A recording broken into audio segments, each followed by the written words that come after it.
Mendengar kata investasi, apa yang ada di pikiran Anda? Kerugian, keuntungan, atau modal yang sangat besar untuk berinvestasi?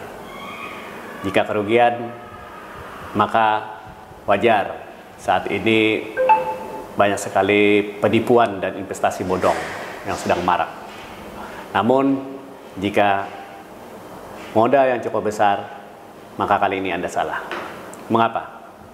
Karena saat ini ada investasi yang modalnya relatif terjangkau dengan tingkat risiko dan keuntungan yang dapat diperkirakan. Apa itu? Dan bagaimana investasinya, serta bagaimana Anda bisa terhindar dari risiko investasi bodong. Kali ini Wartani Podcast akan menjawabnya bersama seorang yang berpengalaman lebih dari 10 tahun di bidang investasi. Dia adalah Kepala Perwakilan Bursa Efek Indonesia Provinsi Kalimantan Selatan. Bersama kita telah hadir Mbak Yuniar. Apa kabar Mbak? Baik Pak Didin. Sehat? Alhamdulillah sehat. Kelihatan bugar nih hari ini nih. Pasti Pak Didin, selalu sih sebenarnya. Oh, kenapa nih? Kenapa? Apa tipsnya nih kelihatan bugar hari ini? Karena kita ini ada di bidang investasi, kita menggeluti, memberikan edukasi tentang investasi yang selalu bikin kita semangat dan optimis. Wah, luar biasa. Bisa spill dong, investasi apa nih yang membuat Mbak Yuniar selalu kelihatan bugar dan ceria nih? Tentunya investasi di pasar modal Indonesia, Pak Didin. Pasar modal Indonesia. Apa itu pasar modal Indonesia? Pasar modal ini adalah pasar yang menarik, Pak Didin. Pasar di bidang keuangan yang memperdagangkan surat berharga jangka panjang. Dan yang menariknya, saya selalu bilang pasar modal itu pasar yang mempertemukan mimpi. Mimpi perusahaan yang pengen tumbuh berkembang, tetapi modalnya kurang. Dan mimpi siapapun yang ingin mengembangkan asetnya melalui investasi. Oh, luar biasa. Ini berarti kan dari mimpi seseorang ini ya kan? Ya. Bagaimana nih caranya orang bisa berinvestasi di pasar modal? Oke, ini pertanyaan yang menyenangkan kalau kita dengar nih Pak Didin. Kenapa? Bagaimana cara orang bisa mulai berinvestasi di pasar modal Indonesia? Tentunya ya mulai dengan memilih produk-produk investasi yang ada di pasar modal kita. Secara umum produk yang paling terkenal itu seperti obligasi atau surat hutang, sukuk surat berharga syariah, reksadana ataupun saham.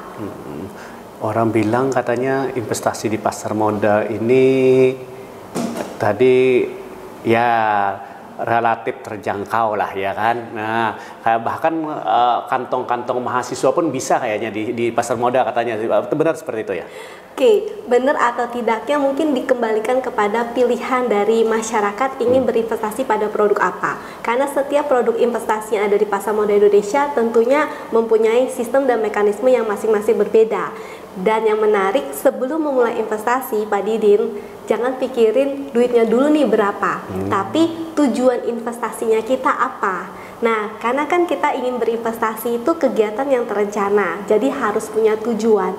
Dari tujuan investasi itulah baru nanti kita akan lihat dana investasi yang kita punya dan kita bisa sediakan untuk bisa mewujudkan tujuan investasi kita. Itu yang tadi saya bilang, mewujudkan mimpi kita lewat investasi.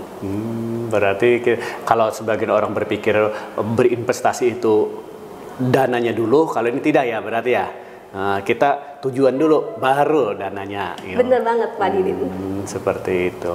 Nah, kalau saat ini investor di pasar modal kira-kira ada berapa nih sudah secara nasional berapa nih? Oke, kalau secara nasional investor di pasar modal kita berdasarkan data dari Kustodian Sentra Efek Indonesia per Februari 2024 ada 12.409.715 investor Pak Didin. Wah, luar biasa banyak ya.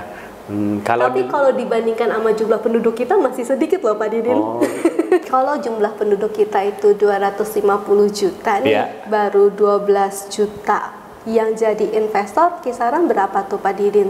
Kisaran baru 2% ya? 2% lebih ya. Bener nggak ya? Iya. Nah, tapi kalau kita bercermin pada negara-negara maju, kira-kira kayak yang idealnya berapa persen ya untuk investor di pasar modal ini kalau misalnya sebuah negara itu kira-kira berapa persen? Oh, sulit Pak Didin, karena kita nggak punya data itu juga dan kita nggak punya kajian risetnya juga. Tapi yang jelas, yang melatar belakangin kondisi ini memang gaya hidup berinvestasi itu belum jadi gaya hidup masyarakat kita.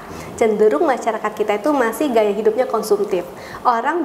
Jarang orang kita tuh berpikir, saya perlu investasi. Ya kan, orang memikirkan ya cari uang, ditabung, disimpan. Tapi untuk mengembangkannya itu jarang masyarakat kita pikir ke sana. Cenderung kalau ada uang pun ya udah dipakai, dikonsumsi. Jarang juga memikirkan kebutuhan kita di masa yang akan datang bagaimana. Nah, khusus untuk Kalimantan Selatan nih, berapa jumlah investornya? Kalau tadi kan nasional nih, kita Kalimantan Selatan nih, berapa nih jumlahnya? Ini balik ke Benua kita ya. Iya, balik ke Benua kita. Jadi kalau di Kalsel nih, kita punya data sama dari Custodian Data Indonesia per Februari 2024, itu ada 163.726 investor di pasar modal kita. Jadi kalau kita pilih nih 3 kota dan kabupaten yang terbesar nih, tentu yang dominasi itu ada di Kota Banjarmasin, yakni sebanyak 30% dari total jumlah investor di Kalsel itu adanya Kota Banjarmasin, menyusul Kota Banjarbaru dan juga Kabupaten Banjar. Nah, kalau usia mereka ini, usia dan gender lah, ya kan investor di Banjarmasin seperti apa nih? Ada datanya nih. Oke, ini yang mungkin menarik di pasar modal kita ya, Pak Didin. Makanya tadi Pak Didin kan nanya saya di awal, kenapa Mbak Yunia nih bugar terus, semangat terus? Karena para pelaku ataupun investor di pasar modal kita nih emang rata-rata anak muda Pak Didin. Rentang usia yang dominan tuh usia 18 sampai 25 tahun. Itu dari total investor kita di Kalsel itu mencapai sekisaran berapa? 24% Pak Didin. Di kisaran usia 18 sampai 25 tahun dan itu mendominasi. Tapi kalau yang menarik dari pemetaan rentang usia untuk di Kalimantan Selatan tuh sebenarnya tuh antar usia itu jedanya nggak terlalu jauh. Memang usia di atas 41 tahun itu yang paling sedikit sih ya, sekitar 13%. Jadi kita bilang semangat kita itu semangat muda di pasar modal. Cocok aja ya kan, selalu ceria ya kan, semangat dan optimis itu anak muda sama sekali itu. Ya kan. Nah, terkait dengan itu mereka banyak berinvestasi di mana di pasar modal dari kita? Oke, kalau untuk data saya lebih spesifik kita nggak punya ya Pak Didin, karena ketika kita dapat data jumlah investor kita itu adalah data jumlah investor keseluruhan total yang dari punya saham, punya reksadana, pun punya obligasi. Tapi yang kalau bisa kita lihat mungkin karena anak muda kita sekarang itu kalau terkait masalah teknologi dan hal-hal yang digital mereka mudah mengadopsi, jadi rata-rata anak muda kita tuh memang banyak berinvestasinya di produk saham Pak Didin. Artinya kalau obligasi masih belum banyak berarti ya? Obligasi kurang banyak dan mungkin karena dinamika perdagangan obligasi itu mungkin ya bagi anak-anak muda kita itu enggak semenarik fluktuasinya dibandingkan investasi saham. Bener. Lambat, ya kan? Apalagi sukuk lah, mungkin sukuk agak ini juga. Nah, terkait ini ada lagi rame-rame nih ya kan di Kalimantan Selatan ini sebenarnya kalau boleh dibilang kada jarak. Nah, kada jarak berinvestasi di investasi yang belum jelas ya kan. Mungkin kita tarik di 2003 dulu ada yang namanya investasi voucher ya kan, menghebohkan Banua. Lalu berikutnya ada investasi lihan, ya kan? Wah, itu kan mereka investasi tidak hanya ratusan ribu, bahkan ratusan juta gitu mereka kan di investasi lihan. Nah, ini yang terakhir kan lagi rame juga nih. Masih ada kan? Artinya masyarakat kita Kalimantan Selatan ini tadi kada jarak tadi, ya kan? Yang terakhir ini kan ada investasi ratu solar, ya kan? Nah, dari kacamata Mbak Junior sendiri melihatnya seperti apa nih?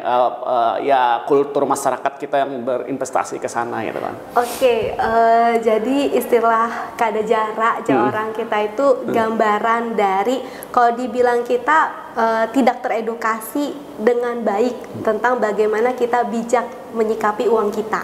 Ya kan, bisa dibayangkan kalau Pak Didin ya, kita nih kerja dapat penghasilan, kita menjalankan usaha, buka toko, buka warung atau berjualan di pasar, dapat uang jerih payah kita. Benar. Semudah itu kita mempercayakan kepada entitas penawaran dan tanda kutip investasi. Kalau saya suka bilangnya itu udah langsung penipuan aja. Hanya dengan iming-iming janji dan juga kemudahan. Nah, artinya kalau kita tarik mundur lagi, bukan latar belakang masalah pendidikan ataupun masalah latar belakang sosial lainnya, tapi lebih kembali kepada mindset masyarakatnya kita.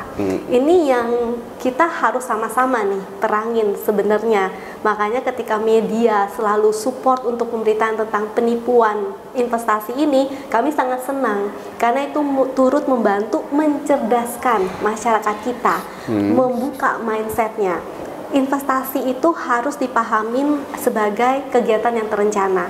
Investasi itu juga harus dipahamin sebagai kegiatan kalau mau dapat keuntungan harus bisa meminimalkan resikonya dulu.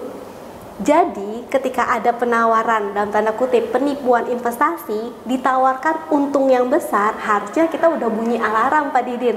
Alarm kalau ini resikonya besar. Sanggup nggak kita dengan resiko tersebut? Jadi hal seperti itulah yang terjadi di masyarakat kita.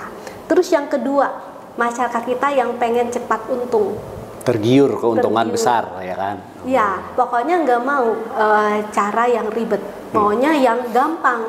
Karena saya sudah sibuk, saya sudah urus ABCD kerjaan banyak, saya nggak punya waktu lagi untuk memahamin, untuk mempelajari. Nah, ini yang dua hal ini sebenarnya yang sangat melatar belakangi mengapa masyarakat kita tuh mudahnya jatuh terbujuk dalam produk-produk penipuan investasi dan terus berulang.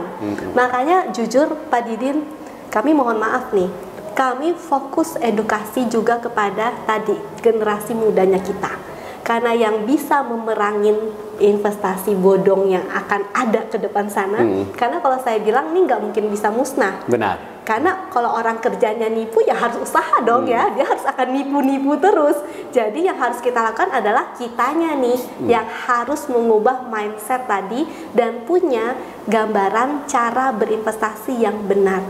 Kalau kita berinvestasi dengan benar, Pak Didin, manfaatnya itu sebenarnya nggak cuma masalah peningkatan uang kita atau harta kita, tapi juga ini Pak Didin, cara berpikir, pola pikir kita, kemampuan kita menganalisa. Nah itu yang kita selalu tanamkan ke generasi muda kita.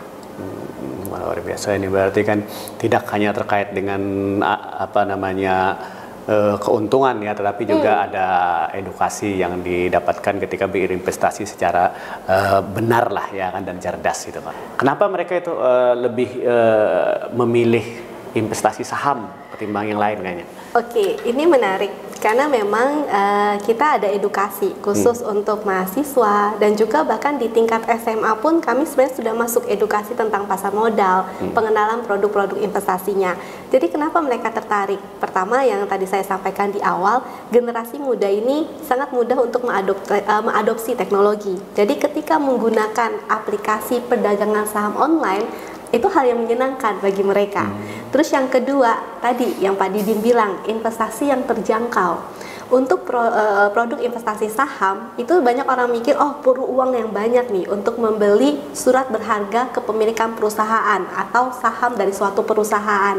Tapi ternyata tergantung dari harga sahamnya berapa Pak Didin.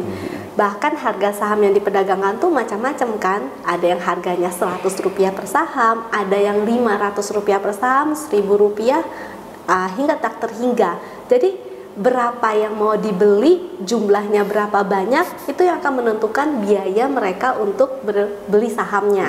Jadi kalau mereka ingin berinvestasi saham, anak muda ini bisa banget karena terjangkau untuk kantongnya mereka.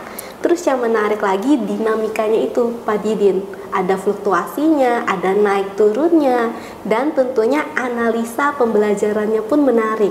Jadi untuk mempelajarin kenapa nih saham bisa naik, kenapa saham ini bisa turun, itu ada ilmunya. Dan saya rasa anak muda kita merasa analisa itu jadi kayak tantangan nih buat mereka untuk bisa mengamatin, oh ini harga sahamnya arahnya kemana ya nanti naiknya, atau kalau dia turun batas bawahnya sampai di mana, sehingga mereka bisa mengambil momen yang oke kapan untuk beli ataupun jual sahamnya nanti. Jadi ini yang menarik, bagaimana investor muda kita beraktivitas, berinvestasi di saham khususnya, tapi dalam tanda kutip dengan serius, Pak Didin. Mereka benar-benar menganalisa dan mereka menjadikan ini gaya hidupnya. Jadi kalau saya boleh tambahkan, Pak Didin, banyak cerita nih anak mahasiswa kita yang bahkan bisa bayar uang kuliahnya lewat dari hasil investasi sahamnya, atau mereka mau tambahan jajannya dari hasil investasi sahamnya. Dan itu saya rasa bekal yang kuat banget ketika mereka nanti udah masuk dunia kerja, mereka sudah punya penghasilan yang bagus, mapan, mereka tahu nih uang yang banyak ini, uang yang mereka hasilkan ini harus diapakan, diinvestasikan kemana dan bagaimana investasinya, itu sudah menjadi dasar yang kuat buat mereka. Wah, artinya di saham itu berinvestasi dengan secangkir kopi. Apaan kan? Pak Didin? Artinya harganya bisa hanya sama dengan secangkir kopi kan? Iya kan? Punya uang ratusan ribu, ya tadi kan bisa berinvestasi, ya kan? Nah, anggapan orang selama ini kan berinvestasi itu punya uang ratusan juta, ya kan, baru bisa berinvestasi. Tapi ternyata gitu kan, di pasar modal, ya hanya dengan secangkir kopi, ya kan? Dan Pak Didin tahu nggak yang menariknya lagi? Syarat untuk memulai menjadi investor saham itu hanya ada dua. Punya kartu tanda penduduk, KTP, tentunya yang sudah terdaftar di Dukcapil yang benar ya. Terus yang kedua punya buku tabungan pribadi. Apakah ada syarat nih harus setor uang berapa dulu? Nggak ada.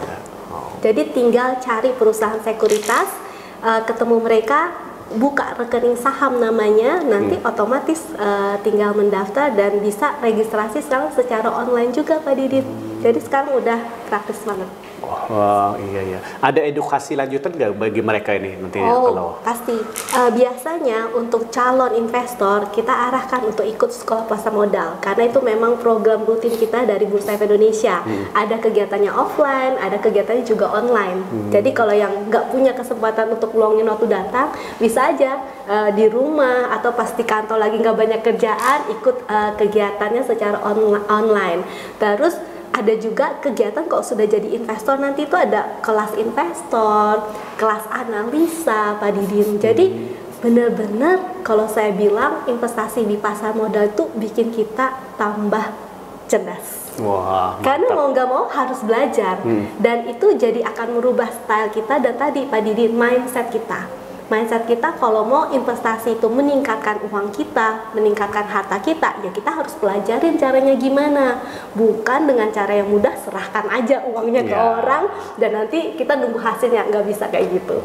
Nah, mereka yang berinvestasi itu dapat untungnya kira-kira berapa waktu yang investasi saham ini? Ini pertanyaan Pak Didin menarik nih. Ada yang bilang apakah tiap hari bisa dapat, apakah sebulan, apakah setahun? Saya selalu jawab tergantung tujuan investasinya apa. Kalau tujuan investasi yang ditetapkan itu jangka pendek, misalnya mau dapat uang jajan, tambahan uang jajan bulanan, artinya kan kita belinya mungkin awal bulan, kita jualnya di akhir bulan, ya kan Pak Didin? Tapi berbeda kalau tujuan investasinya, saya nih usianya baru 18 tahun, tapi saya mau udah financial freedom katanya, kebebasan finansial di usia 30 tahun misalnya. Artinya kan ada jangka waktu lebih dari 10 tahun dia berinvestasi. Ya kan Pak Didin? Artinya kapan dia merealisasikan keuntungannya? Ya nanti ketika dia sudah menentukan tujuannya dan jangka waktu sesuai dengan tujuan investasinya. Jadi tuh balik kepada investornya lagi Pak Didin. Tujuannya apa ya? Yes. Berarti bisa juga nih investasi di pasar modal dijadikan passive income. Nah, seperti apa? Tepat banget Pak Didin, karena passive income itu kan pendapatan yang kita dapat, yang kalau kita bilang biarkan uang kerja buat kita. Kan kalau sekarang nih saya kerja dulu baru dapat uang, saya kerja buat uang. Tapi passive income tuh usaha kita nih, uang kita itu jangan berdiam. Ayo bergerak. Jadi supaya apa? Supaya uangnya tuh bertambah dan kita bisa mengalahkan yang namanya itu tingkat inflasi atau kenaikan harga barang dan jasa secara terus menerus. Wah, luar biasa nih. Nah, terakhir nih, kembali kepada yang bodong-bodong nih, ya odong-odong kan, ya kan. Nah, gimana nih bagi tips nya biar artinya masyarakat bisa ngerti lah seperti apa sih sebenarnya investasi yang benar-benar baik untuk kita, seperti apa sih investasi yang kira-kira ini bakalan bodong tadi. Nah, ini apa nih? Seperti apa nih kira-kira dari pengalaman Mbak Yuniar sudah lebih dari 10 tahun di bidang investasi nih. Nah, ini harus disampaikan kepada masyarakat kita ya, Pak Didin, supaya jangan lagi ada yang terjerungkup ke sana. Jadi, kalau mengutip dari Otoritas Jasa Keuangan ada semboyan 2L, logis dan legal. Jadi, kita harus logis nggak nih produknya ini menawarkan sesuatu. Keuntungan yang ditawarkan masuk akal nggak? Karena kita harus ingat nih teman-teman semua, keuntungan itu pasti di belakangnya ada resiko, dan keuntungan baru bisa besar kalau resiko ini bisa kita kecilkan. Jadi kalau keuntungannya besar kita harus waspada. Terus yang kedua, ada bisnisnya nggak? Ada aset penjaminnya nggak? Ya. Dan yang paling utama itu poin yang kedua nih, legal. Ada izinnya enggak? Di negara kita untuk izin menerbitkan produk investasi itu sebenarnya tuh memang ada 2 lembaga. Satu Bapepti, Badan Pengawas Perdagangan Komoditas Berjangka Indonesia, dan satu lagi OJK, di mana OJK ini menaungin ada lembaga perbankan, asuransi, pegadaian, dana pensiun, dan juga pasar modal. Jadi semua produk keuangan kita di negara kita itu nggak bisa muncul sebegitu aja, harus ada izinnya. Jadi teman-teman semua ketika ingin berinvestasi, cek ada izinnya atau tidak, izinnya jelas atau enggak. Oh, ada websitenya, ada logo OJK-nya. Cek di website OJK, benar nggak terdaftar di OJK? Karena kan sekarang enak kan Pak Didin, kita untuk nambahin logo kan gampang, kita ngeklaim gampang, tapi benar-benar punya izinnya atau enggak. Jadi memang harus sih mindset kita dibuka Pak Didin. Dan yang menarik lagi, umumnya investasi bodong tuh konsepnya kayak menggunakan cara teman-teman multi level marketing Pak Didin. Jadi kalau semakin banyak yang bisa kita ajak, kita naik tingkat, kita bisa dapatnya juga lebih banyak. Padahal kan tuh konsepnya yang kita dapat itu ya dari yang di bawah yang kita ajak, bukan dari bisnisnya. Jadi ini yang banyak salah. Makanya pernah ada yang dimusuhin satu kantor karena dia ngajak temennya satu kantor ikut investasi bodong Pak Didin. Akhirnya rugi-rugi berjamaah kalau kita bilang. Itu kan hal yang keliru. Kita harus tekankan investasi adalah kegiatan kalau saya bilang individual Pak Didin, sendiri. Karena yang tadi saya bilang, tujuan investasi setiap orang beda. Orang pengen punya apa berbeda. Kemampuan keuangan setiap orang berbeda. Pengelolaan keuangannya berbeda. Jadi nggak bisa diseragamkan. Terus yang berikut lagi itu kadang orang kita ini suka terpesona nih Pak Didin, ya kan? Sama tokoh-tokoh dengan embel-embel agama lah, atau sosial lah. Nah ini juga berbahaya. Kenapa? Karena bisa kitanya jadi subjektif dan kita nggak mengecek yang tadi logis dan legalitasnya. Begitu sih Pak Didin, untuk kita bisa menghindarin terjebak atau jatuh dalam investasi bodong.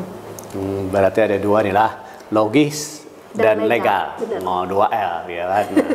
Berarti masyarakat perlu lebih waspada, apalagi kan saat ini dengan kondisi ekonomi seperti ini ya kan. Nah, saya selalu bilang susah-susah kita nih dapat duit, masa disia-siakan kayak gitu kan Pak Didin. Jadi nggak boleh seperti itu. Dari perbincangan ini kita bisa tahu bagaimana investasi yang baik, ya kan? Bagaimana kita menghindari dari investasi-investasi yang bodong gitu. Maka saran saya, stop investasi bodong. Pilih investasi yang memang legal dan logis dari pasar modal Indonesia. Terima kasih Mbak Yuniar. Sama-sama Pak Didin. Perbincangan hari ini. Mudah-mudahan di lain kali kita bisa berbincang lagi. Wah, dengan senang hati Pak Didin. Terima kasih. Ya. Terima kasih banyak.